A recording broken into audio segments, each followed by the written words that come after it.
Good evening and welcome to the Canadian Orthodox Monastery of All Saints of North America and the Canadian Orthodox Broadcasting System.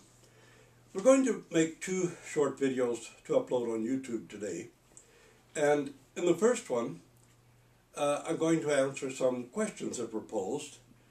And in the second one, we're going to look at King Ahab and the Orthodox Church and see what we see about ourselves in the story of King Ahab.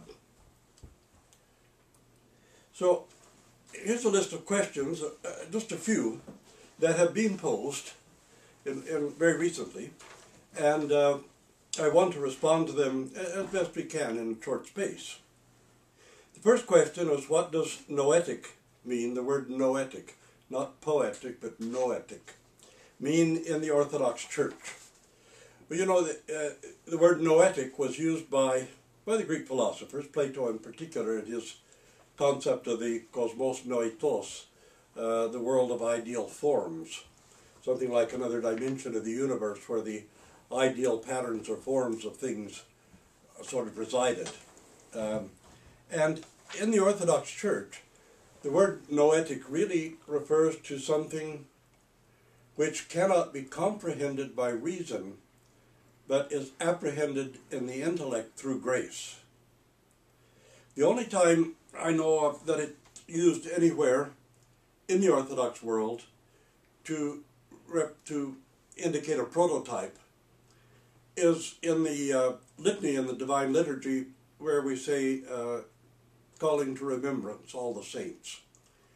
And in there we speak about the noetic altar above the heavens. And in this particular case, we're referring to the altar that we're serving around as a type of the eternal heavenly altar.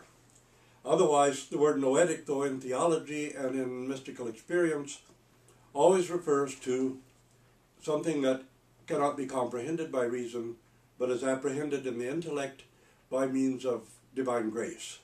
The word nous, from which it comes, refers to mind, soul, intellect, and particularly to soul and intellect, which are really not separated by the Holy Fathers. The thing is that you can have a noetic experience. You cannot be someplace noetically. You can have a noetic experience, but the noetic experience is always within, in the temple of your own body, never outside of your own body. We could refer to some of the writings of the Holy Fathers about that, but it would be lengthy, and anybody who's interested, I'm sure, will contact me further about it. But in any case, remember, you cannot be someplace noetically. You can have a noetic experience, but always within yourself, within the temple of the body. And it's an experience within the intellect of the soul that takes place. And this is what's meant by Paul saying that he knew a man who 14 years ago was caught up. Whether in the body or out of the body, I don't know. And the Holy Fathers are very quick and very careful to tell us that it was in the body, because his soul could not have been out of the body while he was still alive. So this took place within Paul's own body. And St. Simeon, the new theologian, gives us a very clear description of this and about what actually takes place in these cases. So that's a complex question, and that's as far as we want to go to answer it, unless some people are particularly interested and would like to read further about it. The second one is an interesting question, and it says, can mental illness be caused by ordinary infections? They had read that schizophrenia is sometimes caused by herpes encephalitis or one of the herpes viruses. And the answer is that, well, there's no absolute certainty about that particular case. But it is fairly clear that if a child suddenly becomes obsessive compulsive in his behavior, which is a psychiatric illness, the first thing to do is to try to recollect if he's had an infection of strep throat recently. because an infectious strep throat can cause a child to suddenly develop an obsessive compulsive behavior. And this evidently is caused by the antibodies that are left behind from the infection when they get into the brain. And there's actually treatment for it. Number 3, did St. John Damascus write about toll houses in the Octoikos? Absolutely not, and no one thinks that he did. St. John Damascene wrote only the Octoikos of the Resurrection for Sundays, that is the Vespers Matins for Sundays only. The weekday Octoikos were not written by St. John of Damascus, and nobody thinks that they were. They were written we're not certain when they were written. We don't know who wrote them. We don't know under what circumstances. But some of them go beyond the border of being hysterical at times. And if they were written in the 800s and 900s, then of course that explains some of it, because in the 800s and 900s, Bogomilism and Massalianism dominated parts of the Byzantine Empire to such a degree that most of the wealthy homes in Constantinople were actually, the families were actually Bogomil.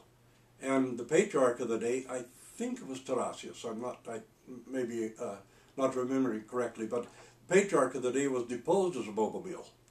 So Bogomilism shaped the thought and a lot of the writings in Constantinople, certainly in Thrace, in the 800s and 900s.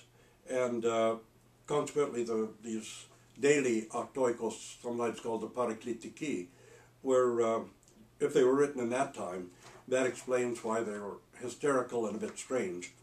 In any case, St. John of Damascus did not write any such thing. Number 4, the Vatican has recently made references to our brethren in other solar systems and similar expressions. Is there something that they know that the general public is not aware of? Perhaps about UFOs? Yes, I'm aware that the Vatican had made that comment, and I had heard it from colleagues who are astronomers for the Vatican, mostly Jesuits. And they call themselves the Sons of Galileo. They're very, very professional scientific organization within the Vatican system. And the Vatican astronomers are perhaps second to none.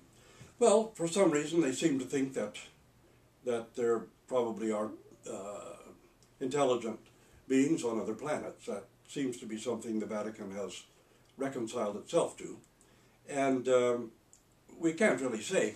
I have my doubts that people who are in another solar system are visiting the Earth. And one reason is that most of them would be trillions of kilometers away from Earth, several hundred light years, and several thousand light years. And traveling through several thousand light years to come to the Earth, we have to be aware that at the same time the universe is expanding extremely rapidly. So solar systems are getting, galaxies rather, are getting further and further apart all the time. So as somebody was headed toward the Earth from another galaxy, our solar system would be receding away from them at an extremely high speed. So if they were 1,000 light years away, which means they would have to travel for 1,000 years at the speed of light, which is of course not possible. As they traveled toward that 1,000-year mark, the Earth our solar system would actually be receding away from them at a high speed. So they would have perhaps never be able to catch up with us. So I have my doubts about it. Now we have a couple of other questions which we'll take up in the next video because we're running out of time right now. And there's a reference in 1 Kings 21:21 that somebody wants me to answer, and a couple of other questions. Now I'll take those up in the next video, and then continue on that video with Ahab and the Orthodox Church. Thank you, and God bless you.